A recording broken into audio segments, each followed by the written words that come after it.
Symone Sanders did a great interview with Barbara McQuade. Been a lot of talk, particularly on corporate media, which just can't wait to hack into a Democrat, about the Biden documents case and comparisons to the Trump documents case. The difference being a fender bender, which was an accident, versus vehicular manslaughter, which was, well, no, I take that back. Murdering with a vehicle, which was very intentional. That's Trump's side.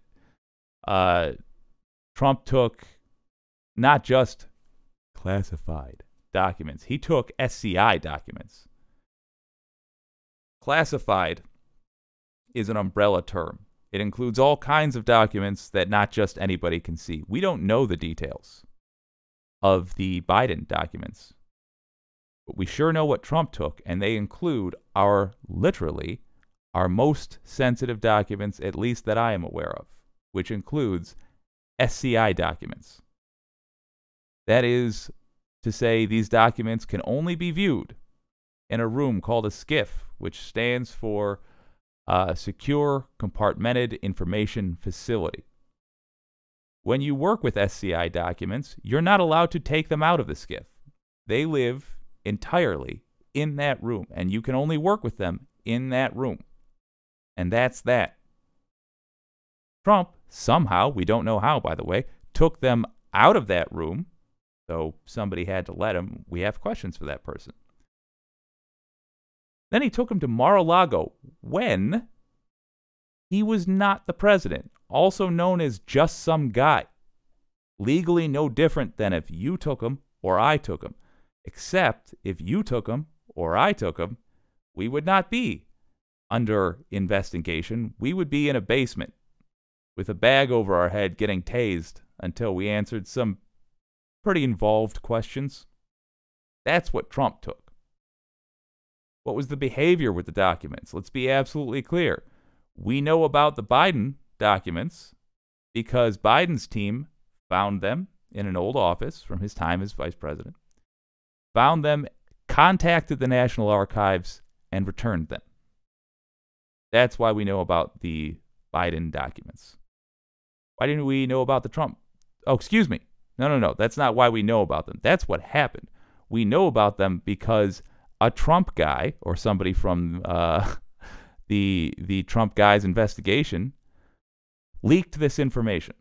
So we know about this because of a leak. But the behavior was Biden found him, Biden took the initiative, Biden returned him. Why do we know about the Trump case? Because he got his home raided. And then he personally told us, the idiot that he is, why his home was getting raided. Why did he have to get his home raided? Well, because he didn't return them. The National Archives found that these documents were missing, contacted Trump. Trump tried to pass off a couple that he was handing back as all that he had. They said, no, there's more. There's a lot more, as a matter of fact. Got his home raided. Boxes and boxes and boxes were taken out. Then, after saying, that's definitely all of them, more were found to be missing. Then, there appears that there are still some unaccounted for. That's the Trump documents case. That alone should have him in prison right now. So you're most likely having a lot of friends and family that only get their news from corporate media, and they may be under the impression that these two people involved in politics acted equally badly, because that's the spin I've heard from corporate media, and it's insane. It's absolutely insane. Here's Symone Sanders and Barbara McQuade talking some sense. Go figure. Let me just start here, because this is the question I had. Did Merrick Garland need to appoint a special counsel? Was there a legal need here? No. The regulations really give the Attorney General discretion to decide when it's appropriate to appoint a special counsel. It does task him with doing a preliminary check on the case to determine whether a special counsel is merited. And that is what he asked the U.S. Attorney in Chicago to do, a Trump appointee named John Lausch, who has carried over and continues to serve in this administration. And it was he who determined that he thought there was at least something to investigate here. And then Merrick Garland thought that in light of what he called an extraordinary circumstance, the fact that this is the president and his boss that has engaged in mishandling, we'll say, of documents, that he thought it was prudent to do this. I don't think it's legally required, but it is done to give a level of independence and public confidence in the investigation. So, Barbara, you have been a U.S. attorney. Obviously, you're very familiar with the workings of the Justice Department. Would there ever be a conversation about whether or not there was concern around equating... Actually, around... I got to jump in because there is two things I want to say. Number one, first of all, Barbara McQuade, she is indeed a former U.S. attorney from Michigan. I got to keep repping that state because all we have is like Kid Rock as our famous people, and that's an embarrassment. We got Eminem, I guess, but you know, he's getting long in the tooth. Yeah, Barbara McQuade, former U.S. attorney from Michigan. Also, why Garland? Why a Trump appointee to review the case? I get. I don't agree with, but I understand why publicly you would rely on Trump attorneys. Sure. For some reason, this guy is convinced that MAGA folks will care at all about the facts. We'll look at him appointing a Trump guy to investigate it and say, I guess it's fair. No, they won't. They're maniacs. They are literally in a cult, folks. They're not going to give a damn about that. Why would you appoint a Trump guy to review this, to review whether a special counsel was necessary? What were you hoping he was going to say? No? No, we don't need a special counsel for this? The public wouldn't have heard anything about who this guy is. Public wouldn't care about who the guy reviewing the case is. Why would you put a Trump guy? You would only do that if you are still playing like Trump was a normal president. He wasn't. He put Jared Kushner. Jared, please pressure Qatar for me, stepdaddy, Kushner, in charge of finding peace in the Middle East. The guy used that, apparently, to get a deal on selling a building that he was underwater on. This guy is corrupt, in other words, and he hires corrupt people and expects corrupt activity from them. We need to seriously talk about being hired by Trump as a legitimate reason for getting your butt at a minimum reviewed, having your qualifications reviewed. Let's start with, are you actually what you said you were? Because the administration that hired you didn't do much checking. We're finding out. But certainly, if you're Merrick Garland, don't go out of your way to keep including these terrible people in your decision-making process. My God. Clown show. This investigation being equated to President Trump's investigation? Or is the thought process inside the building when there are investigations happening, there's a silo over here and a silo over there? Well, I think generally at lower levels, there are silos. You look at a case and you assess it based on its own facts, and you make a decision based on that case and that case alone. Although there is an effort to act with some uniformity so that you're treating like cases alike and different cases differently. But I think, as you have already hit on, Symone, some really important differences exist in this case. Both cases involve the mishandling of classified information, but there the similarities end.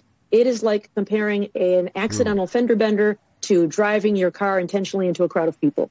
What we know about the Biden documents is that he carelessly. Okay. I did not realize she was going to use that analogy. To be fair, it's a really useful analogy for what these two cases are. Mistakenly kept some documents at home. That is worth further investigation to find out why they were there and whether there is any damage to the intelligence community as a result. Maybe there's more evidence that suggests there is a crime. They'll find out. In the Trump instance, we know that not only did he have more than 300 classified documents, we know that he refused to give them back, even after the National Archives asked for more than 18 months. And that when he was served with a grand jury subpoena, he turned over a small envelope of documents and said, that's all there is. And in fact, there were 20 more boxes stored in the basement that they had to use a search warrant to get. Those are the kinds of aggravating factors that make one case prosecutable and another not. And so, of course, it will matter what the facts are that develop if additional factors come out in the Biden case. But as I see the two, the Trump case screams for prosecution, and the Biden case at the moment is nothing more than a whisper. So before Symone moves on here, I just want to be clear. I'm fine with Biden getting investigated for this, by the way. I'm even thinking that the fact that we had a president taking documents out of the White House, classified documents to begin with, is worthy of an investigation into not just that president, but the process we have for keeping our national secrets effing secret. During the Cold War, we were something of a joke internationally for how badly we could hold on to a secret. Well, clearly, all you got to do is make nice with a former president, and you get like one of those EA mystery boxes. Click on it and see if you won a prize. The fact that we also had a former vice president have a bunch of classified documents as well, okay. We definitely need an investigation into the U.S.'s handling of classified documents generally. Not a criminal investigation necessarily, simply a look at our process, man. Like, this is not a good way to run a country. Thank God we have Gen Z being the first generation of young folks since, God help us, the boomers, actually paying attention to politics, actually getting serious about it. I love it. I apologize for my own part in my own generation, not following it close enough when we should have. It looks like, though, the cultural change is happening. And let's hear Symone bring it home in a wonderful way.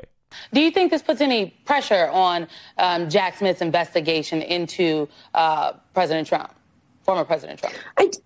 I don't. I think each of these special counsels will take their job seriously, to be professional, follow the facts, and make the best decision they make. I'll tell you the one thing that sits in the back of my mind, though, Symone, is that Merrick Garland does know something we don't know, and that is the likelihood. What is that, Barbara? What is that? Well, here's what I think it is. It's the likelihood of whether criminal charges are likely against Donald Trump. And so if they are likely against Donald Trump, then one thing you might want to do is appoint a special counsel in the Biden matter to make sure critics understand that we're basing decisions on facts and law and not politics. And so the fact that the Biden case happened doesn't make the Trump charges more or less likely to happen. But the fact that Garland named a special counsel makes me feel like he might know that charges are coming against Donald Trump. Barbara McQuade.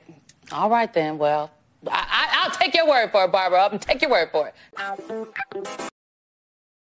Wow. So,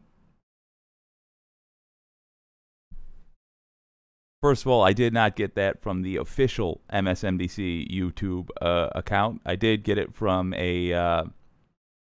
somebody that looks like they just aggregate other news. I saw that at the very, very end of the process putting up. But you know what? I don't see anything wrong with that particular channel. I'm not going to make a habit of that, but in the re-upload, I'll do the official MSNBC clip. Got some chat. Max says 100%. That's why we have a Presidential Records Act. Fair. I do think our security needs to be a little bit. Okay, this is an understatement. Let me just try it again. Our security needs to be a lot tighter, because we have had this happen unnoticed a couple of times now. Rather, the documents left and we didn't know it for too long. Christopher Andrews says, hi, everybody. First of all, say hi to the man back. It boosts the stream as well. If you're enjoying the stream, I would very much appreciate a like, and, hey, consider subscribing. I enjoy doing this, trying to build it into a business. I would love to talk to more and more of you. Speaking of, this channel right now is a great example, the great microcosm for America right now and progressive activity in America. Any suggestion you make is definitely going to get read by me. And it will shape the way the channel looks going forward. Why? Because it's a new channel. So you're part of the select few that are the first watchers of it. And I'm delighted to have you. And you can run an experiment. Make suggestions for what you want this to be. And watch how much it affects the content I do, the delivery of the content. I have a new microphone because of a viewer suggestion. That is progressive America right now. And in that Barbara McQuade interview, we finally saw corporate news expressing dissatisfaction with Garland. Now, we've seen this elsewhere, it's true, but it's been a recent development. It's because progressives don't take the opportunities they have a lot. In most of these streams, I have in the description contact information for your representative. When you hear about something like that, Barbara McQuade says she thinks Garland might, maybe, be preparing to file charges. Remember that it has been years.